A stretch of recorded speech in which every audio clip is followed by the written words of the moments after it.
suis éleveur donc dans la Vienne, au sein d'une exploitation familiale Gaec de la Voie, pas très loin de Poitiers. Donc nous exploitons une surface de 850 hectares et nous élevons un troupeau de 200 mères limousines. Nous sommes naisseurs-engraisseurs et nous vendons quelques reproducteurs. L'exploitation est sous label rouge depuis 20 ans. Donc en race limousine, le label c'est le label rouge Blason Prestige qui respecte un cahier des charges très strict concernant donc le bien-être animal, une autonomie alimentaire de au moins 80% produits sur exploitation, une alimentation sans OGM et afin d'offrir aux consommateurs une qualité de produits exceptionnelle. Depuis tout petit, je suis passionné par l'élevage, faire naître les animaux, les élever, s'en occuper pour leur bien-être au quotidien. Et après une autre partie à côté dans le métier qui est passionnant aussi, c'est tout ce qui touche à la génétique, c'est-à-dire donc essayer de sélectionner les meilleurs animaux pour continuer d'élever sur notre exploitation avec les meilleures vaches, avec des qualités d'élevage exceptionnelles.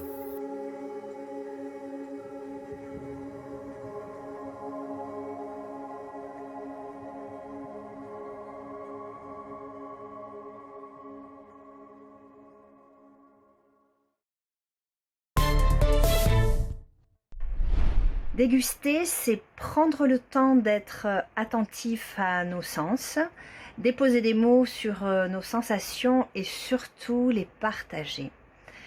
Bonjour, Virginie Hildelbert, pédagogue du goût pour Carrément Goût.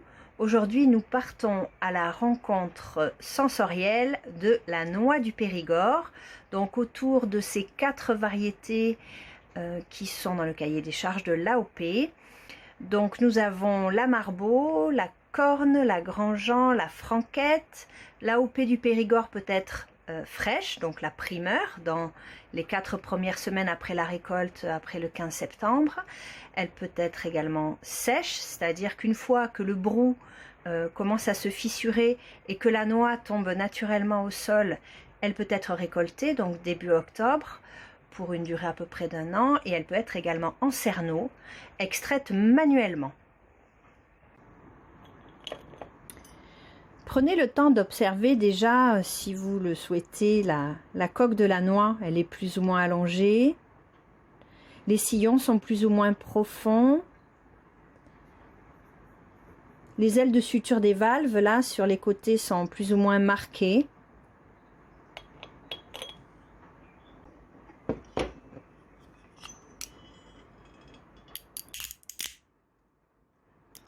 Alors, comme rien ne se perd dans la noix, on dit que rien n'est perdu dans la noix sauf le bruit qu'elle fait en se cassant. Alors là, j'ai un joli petit cerneau. Un cerneau qui sent, il sent l'huile, il sent le gras, mais un gras chaud, un gras cuit. Évidemment, il a des notes boisées, de décomposition un peu... ouais, de bois décomposé.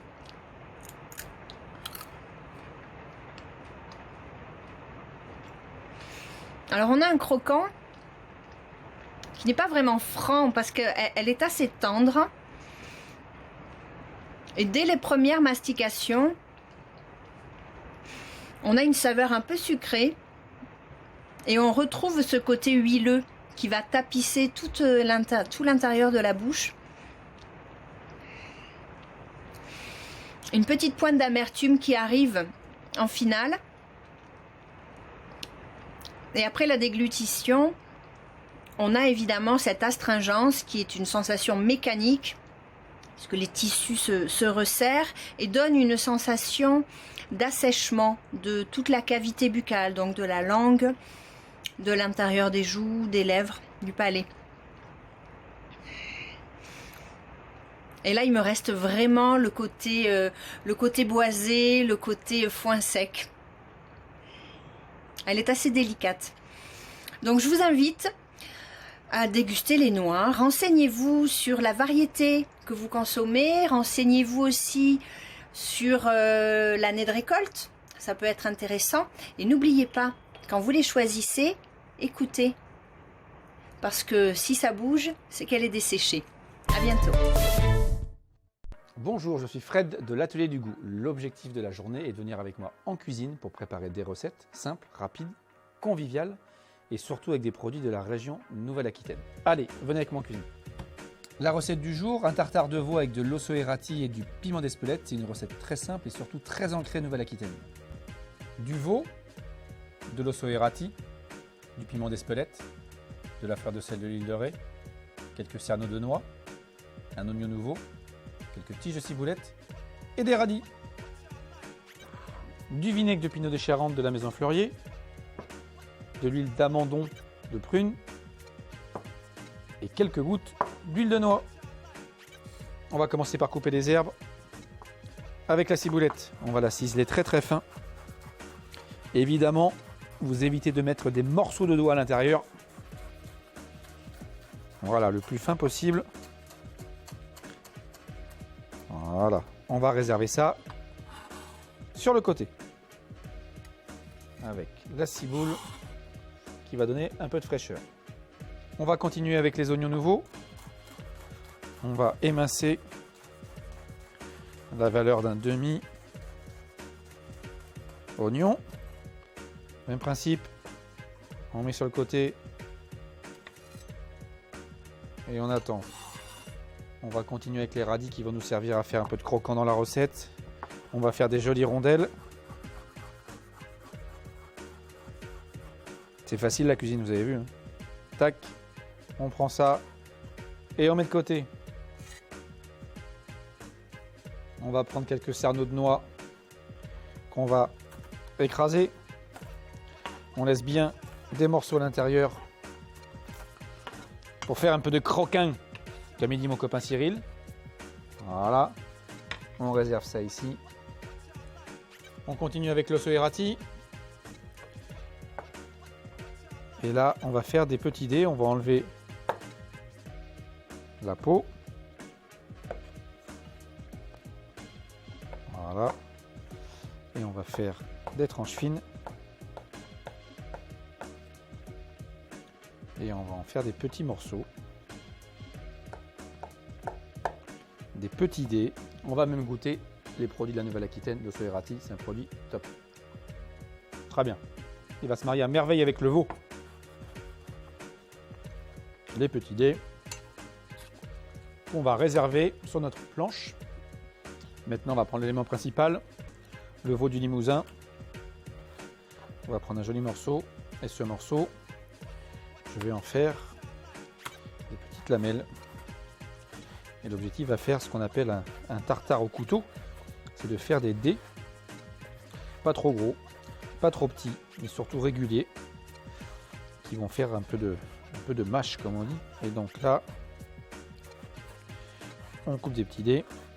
Alors l'idéal c'est de couper des dés et de ne pas faire de la viande hachée, parce que c'est pas du tout le même goût au niveau du tartare. Vous avez vu, c'est rapide à faire. Voilà.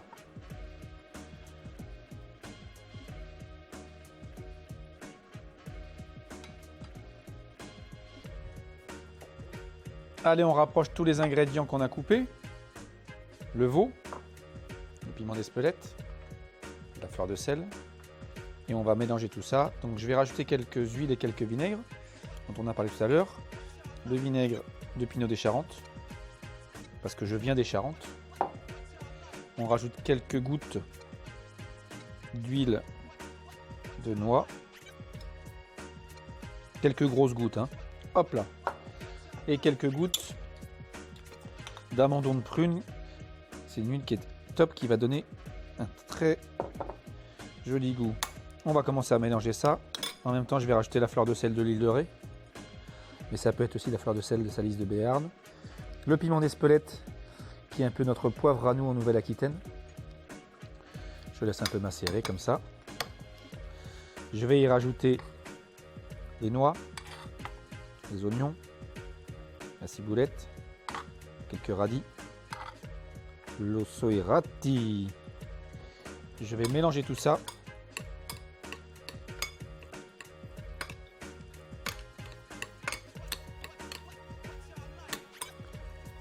Allez, on va passer au dressage. Donc on prend le veau qu'on a mélangé avec tous nos ingrédients.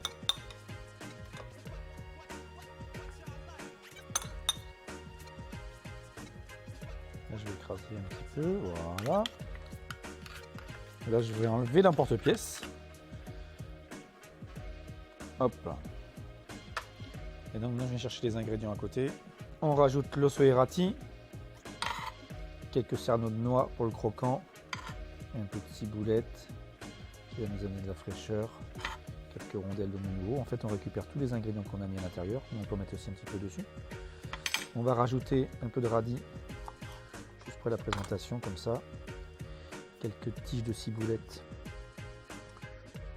pour donner du volume. Et pour finir, on va rajouter un peu d'huile de noix.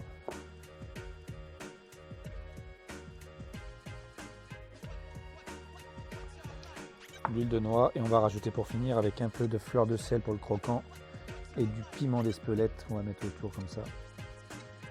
Pim, en 5 minutes, une recette avec les produits de la nouvelle région Aquitaine, le tartare de veau au errati, piment d'Espelette. À vous! Et voilà une jolie recette avec les produits de la nouvelle Aquitaine, une recette simple, rapide et efficace. Regardez comme c'est joli. Maintenant, à vous de jouer! Aujourd'hui, je souhaite poursuivre la découverte des vins de Nouvelle-Aquitaine en partant pour le Nord. Le Nord, c'est un bien grand mot, hein. Nous allons juste au nord de Poitiers pour découvrir les vins d'une nouvelle AOC. Enfin, d'une AOC qui date de 2011, c'est-à-dire AOC au Poitou. En effet, il se trouve que dans le cœur du pays du Futuroscope, petite parenthèse, si vous n'y avez pas encore été, je vous conseille d'y aller, vous pourrez apprendre tout en vous amusant. Mais toujours est-il que dans le cœur en fait de ce pays du Futuroscope se situe un vignoble qui se décline en 3 couleurs. Les vins blancs sont issus de Sauvignon gris ou de Sauvignon blanc. Les vins rouges doivent avoir un minimum de 60% de Cabernet Franc, complété par du Gamay ou du Pinot Noir. Et il se trouve qu'il y a également des rosés, et c'est de cette couleur-là aujourd'hui dont je veux vous parler, car mon petit doigt me dit que le chef a préparé un plat qui pourrait très bien se marier avec ce style de vin. En effet, le rosé du Haut-Poitou est un assemblage. C'est un assemblage de Cabernet Franc, de Gamay et de Pinot Noir. C'est donc une petite bombe de fruits qui sera le compagnon idéal de vos tables cet été. Alors, sans plus attendre, passons à la dégustation. Avant de démarrer cette dégustation, je souhaite vous rappeler que l'abus d'alcool est dangereux pour la santé et qu'il faut en consommer avec modération. Dans mon verre, j'ai un rosé du Haut-Poitou. C'est un millésime 2018 issu d'un assemblage classique de Gamay, Pinot Noir et Cabernet Franc. De plus, ce vin a été primé au concours Saveurs Nouvelle-Aquitaine 2019. Alors voyons sa dégustation d'un peu plus près. Nous allons la faire selon les 3 étapes, c'est-à-dire la vue, le nez et le goût. Concernant sa robe, vous pouvez constater qu'il a une très jolie robe rosée saumonée. Le nez est très frais sur les petits fruits croquants comme la framboise, la fraise ou le cassis.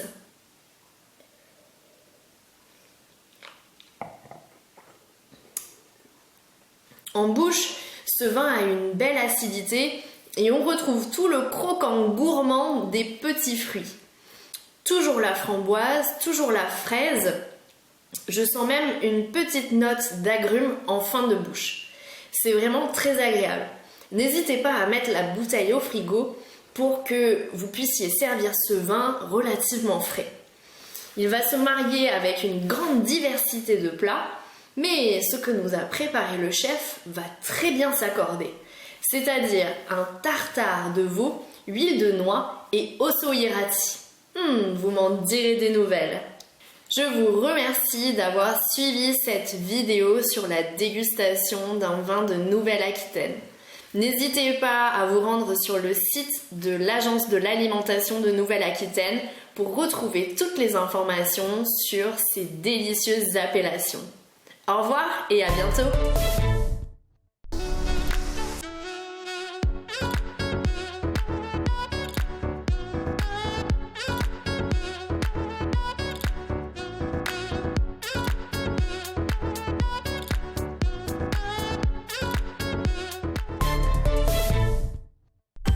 veau. Tendre. Surprenant. Facile. Le veau, une bonne idée pour 1000 bonnes idées.